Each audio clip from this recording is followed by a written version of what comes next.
Bienvenue, Monsieur Delva. Bonjour. Merci de l'invitation, Daphné. Alors, le 30 septembre 1991, les forces armées d'Haïti avaient été démobilisées par le président Jean-Bertrand Aristide. Et 24 ans après, à vrai dire, cette semaine, nous avons appris de la bouche du ministre de la Défense, Lénère Renaud, la promulgation du décret 206 qui porte organisation et fonctionnement du ministère de la Défense. En fait, qu'est-ce que cela signifie ? En fait, selon les déclarations, moi j'ai entendu justement les déclarations du ministre de la Défense et en parlant justement de remobilisation et de l'armée, je dois dire que jusqu'à présent, il faut quand même plus de détails, des détails plus précis à la population pour qu'on comprenne mieux ce que cela veut dire. Parce que ça fait longtemps que ça traîne, il y a eu des promesses électorales qui avaient été faites par le président Martelly. Là, et le président est en fin de mandat. Et là, il faudrait quand même, je sais qu'il y a eu pas mal de commissions créées dans le temps, qu'il y a eu des consultations à travers le pays pour voir, mais il faut quand même tenir compte de la réalité aujourd'hui. Les menaces auxquelles nous faisions face il y a 20 ans ne sont pas ce qu'elles sont aujourd'hui. Et même il y a 5 ans, même il y a peut-être l'année dernière, regardez la menace terroriste aujourd'hui.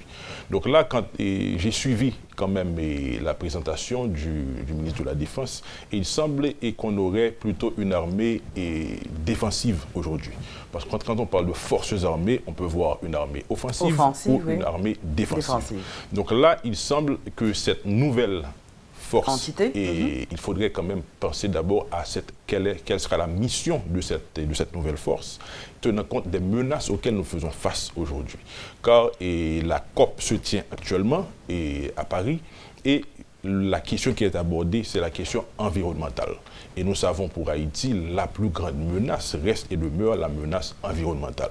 Donc cette force que nous allons accueillir, ou que nous venons d'accueillir, car les détails ne sont pas clairs jusqu'à présent, et je souhaite que la population pourra mieux comprendre, et cette force pourra mieux être présentée à la population pour qu'on ait plus de détails. Mais de ce que moi j'ai entendu des déclarations du ministre Renaud, évidemment, on l'a compris le 12 janvier, il nous faut quand même une force de défense, mais n'oubliez pas que l'histoire de l'armée en Haïti a toujours été une histoire de coup d'État, comme on dit, pour justement voir le côté négatif. Et de ces conflits qu'on a eu dans le temps, ça a toujours été quand même, surtout en grande majorité, des conflits entre unités, ou du moins caserne contre palais, léopard contre une autre unité. D'où cette rivalité qu'il y a eu au sein de ces unités. Donc il faut que les rôles soient bien définis pour qu'on n'ait pas justement une sorte de rivalité aujourd'hui entre la police et cette nouvelle force. Et même au sein même de cette force, que les unités soient bien définies. J'ai entendu qu'il y a quand même un bataillon qui est déjà formé, donc il nous faudrait plus de précision en ce sens, mais je pense que d'abord c'est une très bonne... Un bataillon, c'est combien de personnes ? Bon, encore une fois, il faut plus de détails parce qu'un bataillon, ça peut aller jusqu'à 800 personnes, dépendamment des menaces encore auxquelles nous faisons face, dépendamment de l'unité. Et minimum de bataillons ? Minimum, ça ne peut pas être 2. Le minimum, quand... Non, normalement, quand on parle d'un bataillon, fait partie d'un régiment. Et donc là, maintenant, si on parle de 3 bataillons pour faire partie d'un régiment. Donc là, maintenant, il faudrait encore plus de détails pour voir justement quelle sera la mission. Parce que la différence entre armées, pour avoir une armée, ou bien la PNH, ou bien la police, pardon, c'est d'abord la mission. C'est ensuite la menace à laquelle quand même nous devons faire face. C'est également le terrain quand même, mais sur lequel cette unité va évoluer. C'est la raison pour laquelle, quand on prend la MINUSTAH aujourd'hui, on voit qu'elle a une composante militaire et une composante policière. Mais les policiers sont déployés surtout dans la zone métropolitaine. Et on voit dans les régions les plus reculées, d'ailleurs, les militaires brésiliens, uruguayens, ont quand même participé aux élections dans les coins les plus reculés. Donc là, il faut un modèle, il faut quand même se baser sur un modèle existant. Et évidemment, les menaces, encore une fois, ne sont plus ce qu'elles étaient il y a 20 ans. Aujourd'hui, la PNH, quand même, gagne du terrain. On a une police de plus en plus professionnelle. Donc, il ne faut pas que les rôles soient inversés pour qu'on puisse comprendre effectivement la mission militaire. Et le modèle de la MINUSTAH, à mon avis, est déjà tout taillé pour nous permettre de mieux comprendre les différentes missions. Parce que d'ailleurs, la composante militaire au sein de la MINUSTAH dépasse largement celle de la police. Il y a plus de militaires en Haïti que de policiers au sein de la MINUSTAH. Donc c'est pour une raison. Donc là, il faudrait quand même qu'il y ait plus de détails. Le corps de génie militaire a quand même une importance majeure dans cette nouvelle force, d'après ce que j'ai compris. Mais il faudrait encore une fois voir entre le ministère de la Jeunesse et des Sports et de l'Action civique, là où ça s'arrête, par rapport au travail, au rôle qu'aura quand même à jouer et les membres de cette nouvelle force, et même au niveau du CNE, qui est le Centre national des équipements, souvent aussi qui a quand même une mission de construction de routes. Là, il faut vraiment que les rôles soient bien définis pour éviter quand même une certaine rivalité entre les différentes composantes de cette force. D'accord. Pour permettre tout le monde comprenne exactement qui ça qui a armé, bien qui ça qui est la police là, je pose en question qui ça qui est armé et qui ça justement qui différence. Très bien. Là où est armé ou est pratiquement défense, c'est-à-dire que territoire. C'est-à-dire que, on prend d'ailleurs l'origine quand même est armée noire, c'est ça que le dit. C'est-à-dire qu'on voit l'ennemi qui vient de l'extérieur. Ou pas, ouais, on l'armée d'ailleurs, c'est pour ça l'armée, non, nous t'es bali quand même une armée répressive dans la mesure où on a senti que tu as matraqué pour la population pâle. Parce que le rôle n'est pas défini entre la police et l'armée qui est supposée assurer la police sécurité intérieure et l'armée lui-même qui prend au niveau des frontières terrestres et maritimes, aériennes. Aujourd'hui, la cybercriminalité fait partie de la défense également. Parce que, on regarde ça qui passe à travers le monde, il ne faut pas négliger l'aspect cybercriminalité qui, quand même, c'est défense et pays accueillis. Au niveau économie même, c'est-à-dire qu'on doit joindre quand même des gens qui crasent le système bancaire par rapport avec des hackers qui rentrent dans le système. Ça fait partie de la défense des pays aujourd'hui. C'est pour ça que je me dis tout à l'heure là que menace que nous avons il y a 20 ans, pas ça, il faut un autre modèle aujourd'hui. Mais il faut quand même comprendre qu'au niveau de l'armée, il faut que nous soyons capables de garder tout pays qui crase l'armée. Ce n'est pas comme ça qu'il était du jour au lendemain qui crase l'armée. Si on appelle le modèle Costa Rica, il y a eu des accords entre quand même d'autres pays en cas d'agression pour que les États-Unis, par exemple, dans le cas Costa Rica, le Brésil, par exemple, capable de venir aider face à peut-être un ennemi commun qui est capable de gagner. Donc, le cas d'Haïti, différent dans la mesure où c'était en pile émotion. Nous sommes capables de parler du président Aristide qui crasait l'armée, mais nous sommes quand même, avec Duvalier, on a parlé quand même de vassalisation quand même de l'armée. Autrement dit, au Guénois, par exemple, l'affaire Caillard, qui t'a pris le fait que Garde-Côte, qui était une unité d'élite en Haïti, t'a pris le rété, il vient réduit après l'affaire Caillard, il a presque crasé. Et marine haïtienne, que le dérélé à l'époque, même Jean-Cordel Léopard. Après, on court, c'est la raison pour laquelle nous parlons de rivalité entre différentes unités, qui prend le fait qu'après un coup d'État, il y a une tendance à craser unité A. Anéanti unité A. Mais après différents coups d'État, il y a casé l'armée A. Donc c'est là encore une fois un peu l'émotion, mais il faut quand même redéfinir le rôle aujourd'hui, dépendamment de menaces que je dis. Et c'est la raison pour laquelle pour Haïti, nous quand même faisons partie d'une région, on a des accords avec d'autres pays, côté que pour nous garder modèle MINUSTAH, qui rôle militaire a gagné, c'est déjà tout indiqué qui rôle militaire a gagné pour cette nouvelle force.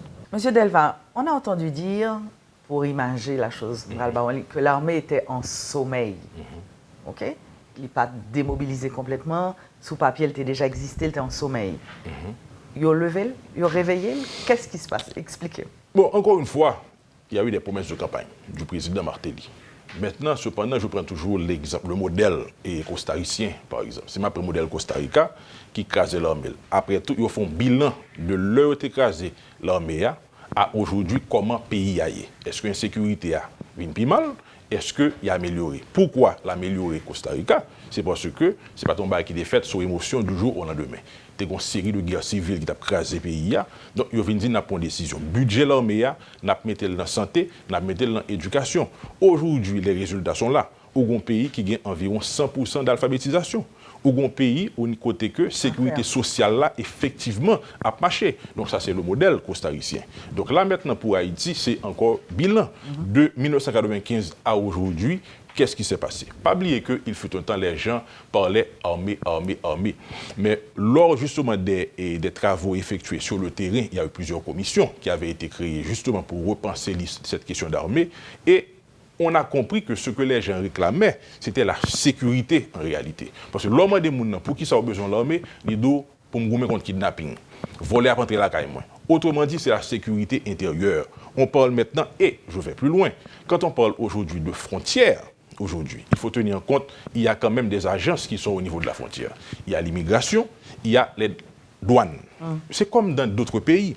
Il ne faut pas que nous quittions mission de défense là, uniquement à ça nous relier l'armée ou bien la police là. Aux États-Unis, ça aurait les US Customs. C'est des gens armés. C'est les douaniers, les douaniers, mais qui ont au sein de ces unités des corps d'élite qui sont capables de répondre à une menace qui vient. Ou même au niveau immigration, si tu passes l'immigration, tu vois que l'officier est armé. Autrement dit, si on menace, il est déjà montré, il représente la force de défense. Donc c'est là encore une fois, quand on a regardé la question de l'armée, évidemment, en pile d'émotion, mais il faut que nous gardions que côté nous prenons mettre pour répondre à menaces réelles aujourd'hui pour que mission l'armée pas véritablement une mission de police et c'est ce qui a quand même causé le démantèlement des forces armées parce que mission que le débat tête lié c'est des missions de police que était en réalité. Autrement dit, il était plus ouais militaire dans la capitale là. C'est comme je prends l'exemple pour la MINUSTA ou pas vraiment ouais militaire dans la zone métropolitaine ou dans les coins reculés côté que vraiment terrain indiqué, même l'uniforme, même l'équipement que le bras gagne, il répond à un milieu que le bras évolue là-dedans. Donc c'est ça en réalité, il faut quand même tenir compte des menaces, il faut voir le terrain et dans lequel l'unité va évoluer pour qu'elle définisse est-ce que c'est police, est-ce que c'est armée. Bon, ça moi-même te pose lancer. Est-ce que au niveau du pays, on t'a dit que l'armée n'a pas existé encore, mais elle t'a toujours existé, c'est ça, hein? C'est ça. Constitutionnellement, oui, parce que par exemple, une démarche constitutionnelle, même j'en fait au Costa Rica, qui pourra le fait que nous joignons quand même, il y a eu beaucoup d'émotions. Donc, il y a crasé, mais en réalité, le problème des anciens militaires demeure. Le problème demeure. Le problème demeure et doit être adressé finalement de manière efficace pour être évacué. Parce que là, on gagne un problème qui était quand même dormant. Et même si on remobilise l'armée, certes, il faut qu'on parole qui dit avec militaire, ça, nous pas ce sont des gens qui quand même sacrifient carrière, avenir du jour au lendemain, qui retrouvaient.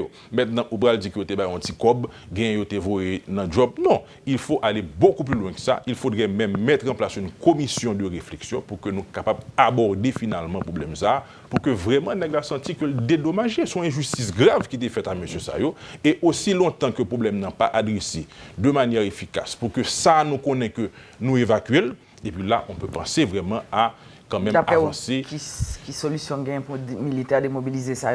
Bon, qui ça pour yo ta fait? Li par l'autre bagage, l'on regarde moyenne d'âge M. Sayo, c'est des nègres qui ont 45-50 ans. Et mais tout pas gain 45-50 ans. On dit moi gain 20 ans. Non, donc c'est là encore une fois, dans ça que tu créé, il y a des ordres qui viennent créer. D'ailleurs, jusqu'à cette semaine, nous avons gagné qui marché dans la rue en tri. Autrement dit, ils peut-être mobilisé, ils pas contre ça et question.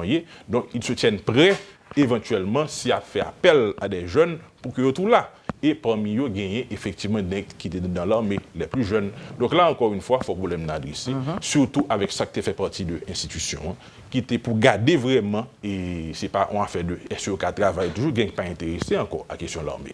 Gagne qui t'a remis justement. C'est l'âge de retraite, l'âge de la retraite, mais qui t'a remis que vous adressé ce problème ça. Ce n'est pas un petit cop, vous êtes baillé aux gens, vous êtes baillé la vie, vous allez à la caillou. Il faut que effectivement, ça connaît que après 20 ans, 15 ans, mais ça bon pour me capable retailler quand même une place au soleil pour me capable battre tête moins aux occupations tout bon parce que aussi longtemps c'est comme les employés révoqués, il faut que le problème non adressé, il faut que le résoudre. Donc ça veut dire que Martin ministre de la Défense parce que lui-même il parle bon peut-être détail plus administrativement parlant parce que là c'est un problème administratif pour lui. Certainement. Et il n'y a pas qu'à considérer tête comme démobilisé mais il y a actif, il n'y a pas qu'à actif. C'est clair. Donc son problème administratif. C'est comme on parlait de marine haïtienne.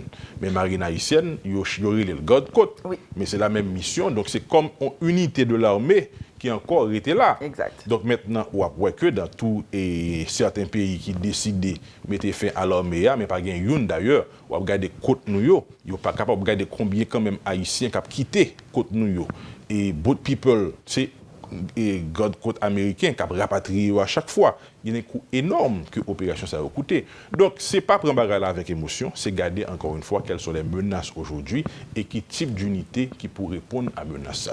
Là, on connaît si c'est la police ou bien si c'est l'armée. Monsieur Devan, nous allons finir. Une dernière petite question. D'ailleurs, pas trop long sous lui. Vous êtes bien dans l'armée ou même? Oui, j'étais officier de l'armée après une formation militaire aux États-Unis de 4 ans, fait de 1987 à 1991 à l'Académie militaire de West Point.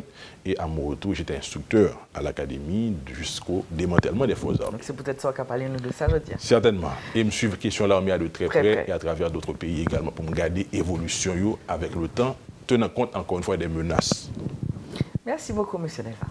Au plaisir et n'importe l'heure que nous avons besoin encore une fois et m'attends ministre de la Défense là pour me tendre. Même que recevoir nous tous les deux de chaque côté. Son débat national qui intéresse tout le monde. Tout à fait. Merci encore. Très bien, merci.